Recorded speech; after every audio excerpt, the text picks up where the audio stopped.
The first way to get focus is to find purpose. The way to find purpose is you must identify what it is that you have to be purposeful in. Right when you are struggling with what to do, who you are, what's your next move, you are in an identity crisis.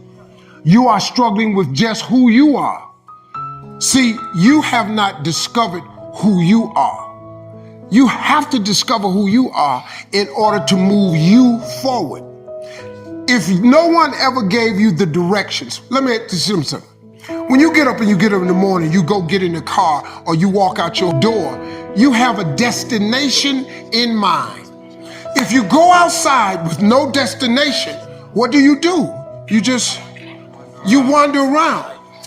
Once you don't have a destination, you are going to wander around. You cannot get in your car without a destination. Where do you drive?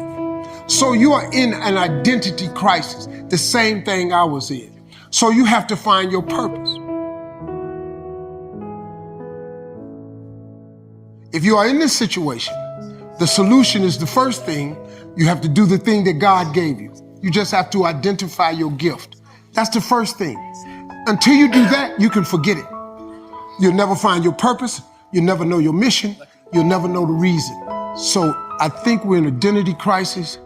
I think you have to identify who you are and what your real gift is and pursue the gift.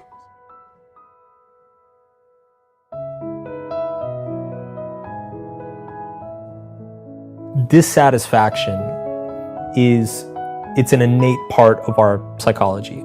Basically, the problems never go away. Problems are an inherent part of our existence.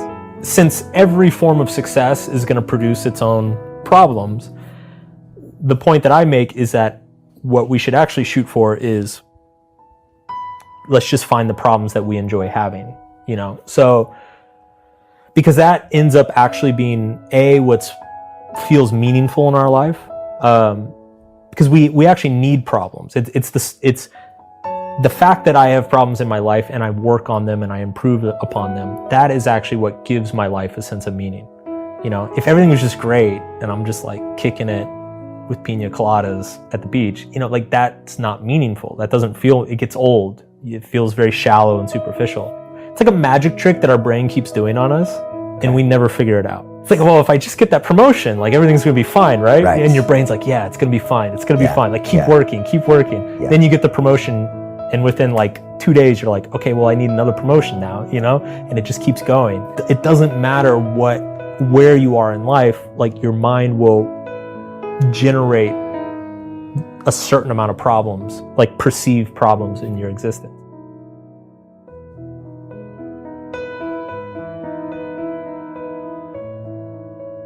I don't know what all you've been through, but what I can tell you is that this world won't motivate you. This world won't inspire you. This world won't pat you on the back and tell you that you're going to be someone great. Sometimes the people in the world try to discourage you, try to tell you to give up, to tell you to throw in the towel, tell you that it's over, tell you that you don't matter. But I beg to differ. With the year just ending and this new year has come upon us, the decision is yours. The mindset that you have, the attitude that you put forward, the hard work, the faith, the mental attitude for this new year, it all depends on you. No one can make a decision for you. No one can make up your mind for you. No one can make the best decisions for your life than you. But the biggest battle all resides in your mind. And if you can realize that's where the battle is, that's where the confidence comes from. That's where they win the battles. That's when those successful or those supernatural athletes, those business millionaires and billionaires, that's where they win. They win in their minds.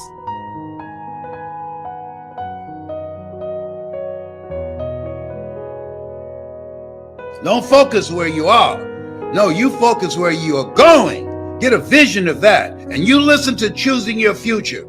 It's possible. And I'm saying to you, as you look at yourself and look at situations that you're facing right now, if anybody at any point in time were evicted, faced a foreclosure, lost their job, their business went under, or a doctor looked at them and said, you're terminal, and they survive, then it's possible that you can survive. It's necessary. See, if you're casual about your dream will end up a casualty. You've got to decide that my dream is a non-negotiable. People that are hungry are relentless. People that are hungry don't take no for an answer. People that are hungry are unstoppable. You got to be hungry. Those who hunger and thirst after righteousness, right thinking, right words, right feelings, right relationships, and right actions shall be filled. Got to be hungry to make it right now. You got to decide. It's necessary that you upgrade your relationships.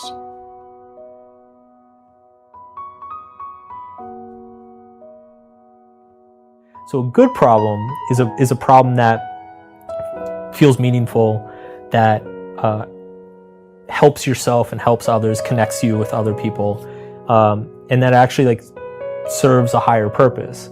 So the point I make in subtle art is like, people with money have money problems. People without money have money problems. It's just that you would rather have the money problems of having money than not having money. You know, so it's a better problem. That's why you want to make money. It's because you'd rather have the problem of like, you know, what do I invest in than like, how am I going to eat?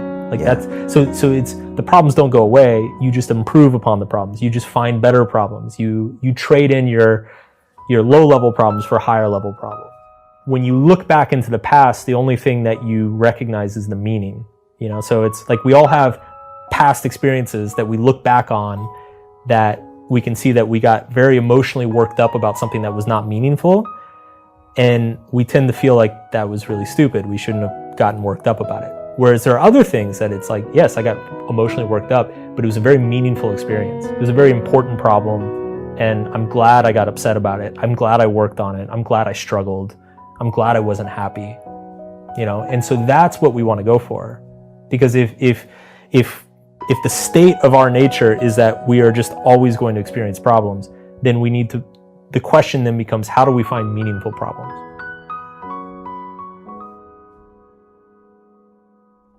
It doesn't matter what those on the outside say. If you can win the battle inside, you can overcome this world. You can be greater than you ever imagined. People look at you different. They may think you're weird. They may say you're acting different. That's because you are. And you can't go back to that same old mindset that got you to where you didn't want to be. And that's where they are. You can't focus on that. You got to focus on this newness that we have. This new year, this new day, this new mindset, these new goals. You can do it. Don't focus on what you went through, but take what you went through to get to where you're going to. We all lost someone. We all lost a job. We all lost a vehicle. We all lost a home.